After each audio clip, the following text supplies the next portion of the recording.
When I was young, I wanted to be an artista.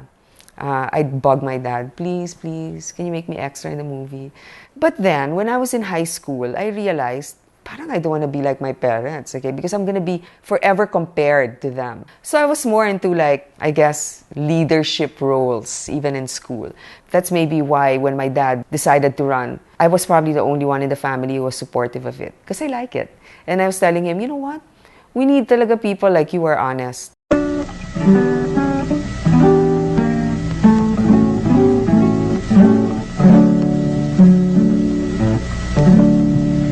Sakali mang ikaw ay aking gambalain, pakinggan mo sana itong awitin. Is there an added value to having a woman as a politician? Kasi Congress should be a representation of a cross-section of society. No matter what you say, even if we say gender sensitivity and gender equality, it's the woman giving birth. In our society, even if the woman is very successful, for some reason, the primary responsibility for caring for the child is still a woman's role. So she can advocate for that. What do you think of Gloria Macapagal Arroyo as a female president? Was she effective as a woman and as a president? And the problem is nga with her, she's a woman, but I didn't feel the nurturing of a woman with her as a president. Well, maybe she was a tough president, sitting president, let me qualify. But she is, parang you can't really define the gender there. And I don't mean this as an insult. She was really something else. My countrymen, the fine stone I should like to add to the edifice of our nation, right above the stone of social justice that my father left behind, is a strong republic. My dad was an unlikely candidate, but he threw his hat in the political ring because he felt that he can do more by way of service to the people. A lot of people find that unbelievable, but that's the truth. He really wanted to help more, and he felt with a very strong administration at the time and a personality that is so, I guess, oppressive, that you needed a popular candidate, and people were convincing him that he was that popular candidate. Isang pamunuan, hindi lang ito ang gagamitin, kung hindi ito. Dahil kung wala ito, wala pong silbi ang lahat, kung wala po ito.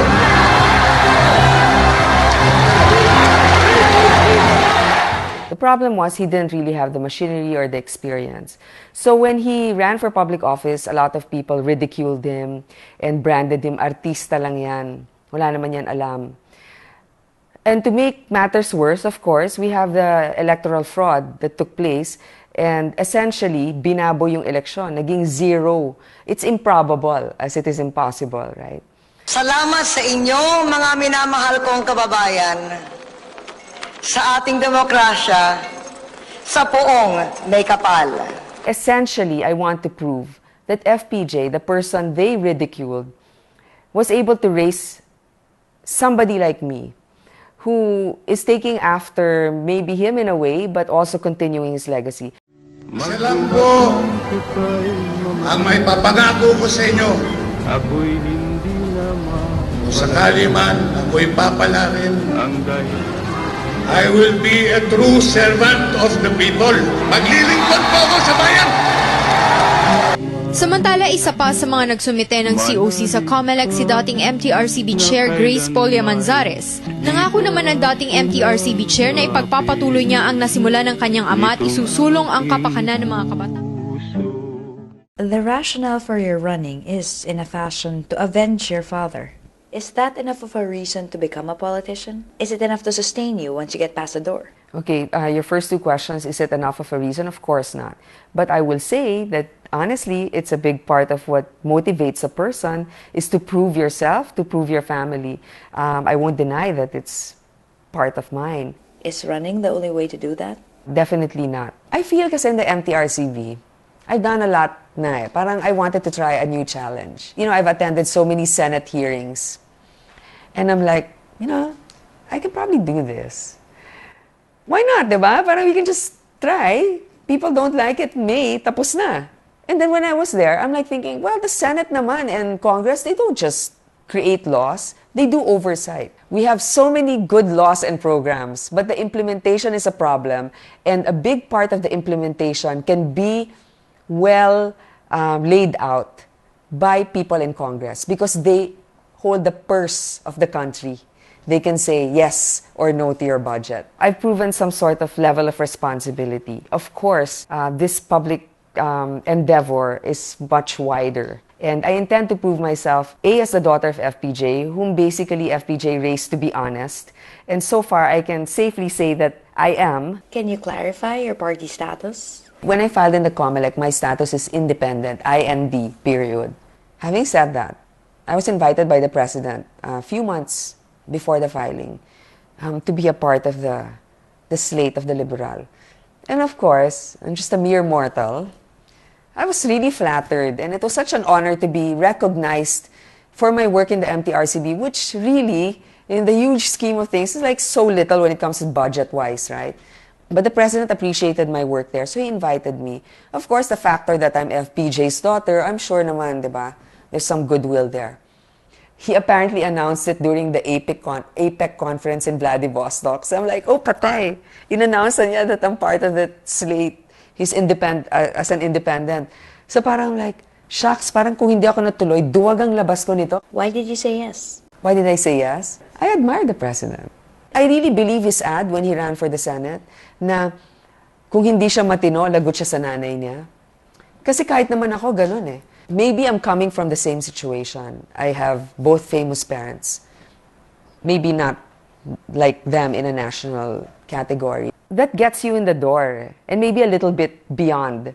But then after that, to sustain yourself there, it takes also a lot of what you have in yourself. And I think President Noynoy, he won the presidency maybe because of that. But remember, it was also a struggle for him in the beginning of his campaign. He had to be able to convey the message to the public that I am worthy to succeed or to continue the legacy of my mother. How do you reconcile that to yourself? Why is it all right with you to support other candidates or join another party or be adopted by another party? The guest candidate thing kasi of Una was like, we didn't have really any consultation there. They just said, oh, we're getting you as our guest candidate. So thank you, diba? I mean, really, maraming salamat. Ayoko naman na, hindi ko naman sila kaaway talaga, diba? Kaibigan ko na naman sila. Una didn't call me, not once, to talk to me about including me in their party. They just said, we'll adopt you once the President already announced. Maybe because of my dad. Obviously because of my dad, not because of me, diba? So, maraming salamat naman. Kasi tinatanaw ko rin naman yan na pagkakataon na binibigay na nila sa akin. Nang kita'y makita ay nagbago na ang buhay. You know, there are certain political decisions that you shouldn't take personally. Una kasi, they included certain people who I went on the record saying na I'm not really comfortable with. What's the value of a political party then? You know what, here in our country, it has hardly any value when it comes to having a political party because nga, people change parties like they would depending on the political weather, right? Yun nga sinasabi nila, kahit na yung partido mo, minsan hindi ka pa sinusuportahan, ilalaglag ka eh. But aren't you exploiting the problem of the party system instead of protesting it by going independent? No, I don't think it's exploiting. It's at this point, we each have our way to hopefully get elected. If you say that the best way to guarantee that with the less, I guess, evil, okay, necessary evil or whatever to get there, I don't see anything wrong with being a part of the coalition of the president. That's why I always clarify it. I am not liberal. I'm with the coalition of the president because I believe in the tuwid na daan and I believe he's doing it right. I also admit that I'm very, that I don't have a support system. And if I want to run a credible campaign, I have to somehow have the support of somebody. And I don't think it's bad to expect support from somebody who is credible, from somebody who has the approval of the people. Kaya, kailangan ko po ng inyong tulong. Magsama-sama po tayo magtulong-tulong. At kumilos na para sa isang bagong umaga. Maraming salamat. Do you want to be known as anything else other than FPJ's daughter? Of course, I would like to be known as Grace Poe, but it will always be an honor to be Grace Poe, the daughter of FPJ. Sa langit ko ay ikaw ang naging tanla.